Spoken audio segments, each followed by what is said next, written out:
নবম দশম শ্রেণীর পদার্থবিজ্ঞান বল অধ্যায়ে তোমাদেরকে স্বাগতম। মৌলিক বল চারটি, যথা মহাকর্ষ বল, তড়িৎচুম্বক বল, দুর্বল নিউক্লিয় বল ও সবল নিউক্লিয় বল। এখন আমরা দেখব মহাকর্ষ বল কি। মহাবিশ্বের যে কোনো দুটি বস্তুর মধ্যাকার আকর্ষণ বলকে মহাকর্ষ বল বলে। অর্থাৎ এই মহাবিশ্বে যে কোনো দুটি বস্তুর মধ্যে যদি সে আকর্ষণকারী বলটাকেই মহাকর্ষ বল বলবো। মহাকর্ষ বলের বিষয়ে কিছু তথ্য আরও আছে, যেমন গ্র্যাভিটন কণার বিনিময় হয়। দুটি বস্তুর মধ্যে যদি গ্র্যাভিটন নামক কণার বিনিময় ঘটে তবে মহাকর্ষ বল সৃষ্টি হয়। আর বস্তু দুটির অবশ্যই ভর থাকতে হবে, ভর আছে এমন দুটি বস্তুর মধ্যেই মহাকর্ষ বলটা ক্রিয়াশীল হয়।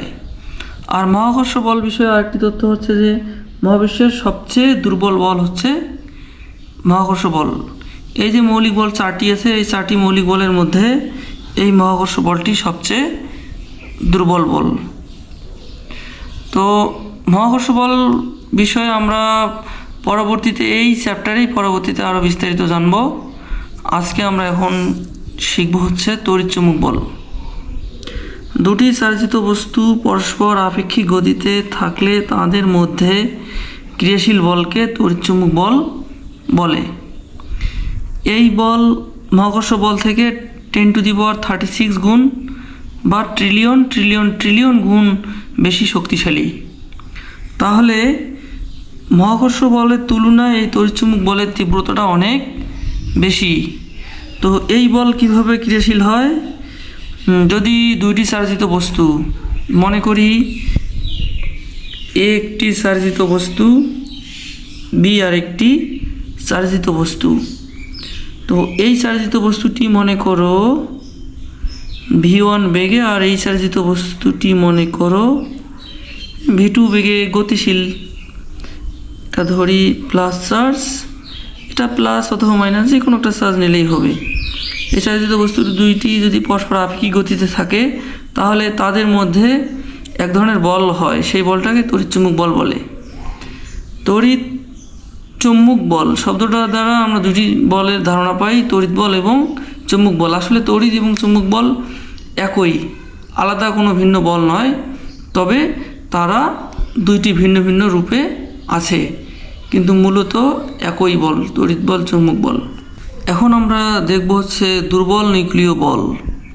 কোনো পরমাণুর নিউক্লিয়াস থেকে বিটা কণা ও অ্যান্টি নিউট্রিনো কণা নির্গমনে যে বলের সৃষ্টি হয় তাকে দুর্বল নিউক্লিয় বল বলে।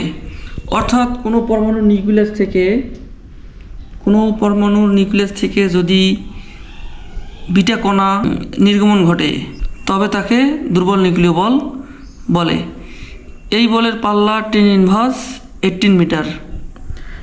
এই বল তড়িৎচুম্বক বল থেকে অনেক দুর্বল, কিন্তু তাই বলে মহাবল থেকে দুর্বল নয়। সবল নিউক্লিয় বল। কোনো পরমাণুর নিউক্লিয়াসের নিউক্লিয়নগুলোর মধ্যে মেসন নামক এক ধরনের কণার পারস্পরিক বিনিময়ে যে বলের সৃষ্টি হয় তাকে সবল নিউক্লিয় বল বলে। অর্থাৎ কোনো পরমাণুর নিউক্লিয়াসের নিউক্লিয়নগুলোর মধ্যে যদি মেসন নামক কণার পারস্পরিক বিনিময় ঘটে, তো নিউক্লিয়াস যে উপাদানগুলো দিয়ে গঠিত সেগুলোকে সাধারণত নিউক্লিয়ন বলে। শুধু সেই নিউক্লিয়নগুলোর মধ্যে এই মেসন নামক কণাটার বিনিময় ঘটলে যে বলের সৃষ্টি হয় তাকে সবল নিউক্লিয় বল বলে। এই সবল নিউক্লিয় বল হচ্ছে সবচেয়ে বেশি শক্তিশালী বল। এই বলের পাল্লা 10⁻15 মিটার। তাহলে আমরা যদি ক্রম করতে চাই, তাহলে দুর্বল থেকে শক্তির দিকে যদি যাই আমরা ক্রমটা, তাহলে এরকম হবে ক্রম: মহাকর্ষ বল, দুর্বল নিউক্লিয় বল, তড়িৎচুম্বক বল এবং সবল নিউক্লিয় বল। এবার আমরা দেখব সাম্য বল কাকে বলে। কোনো বস্তুর উপর ক্রিয়ারত বলের লব্ধি যদি শূন্য হয়, অর্থাৎ ত্বরণ সৃষ্টি না হয়, তবে তাকে সাম্য বল বলে। এখানে দুইটি চিত্র দেখা যাচ্ছে, যে এই চিত্রে তিনটি বল কাজ করতেছে। এইদিকে রশি দিয়ে একটি সুতার টান T1, এই দিকে যদি সুতার টান T2 কাজ করে এই বস্তুটির উপরে, এবং বস্তুটির ওজন W যদি নিচের দিকে ক্রিয়া করে, তাহলে তিনটি বল একই সাথে এই বস্তুর উপর ক্রিয়া করতেছে, কিন্তু এই বস্তুটি এখান থেকে নড়তেছে না, অর্থাৎ গতিশীল হচ্ছে না, বস্তুটি স্থির অবস্থায় রয়েছে।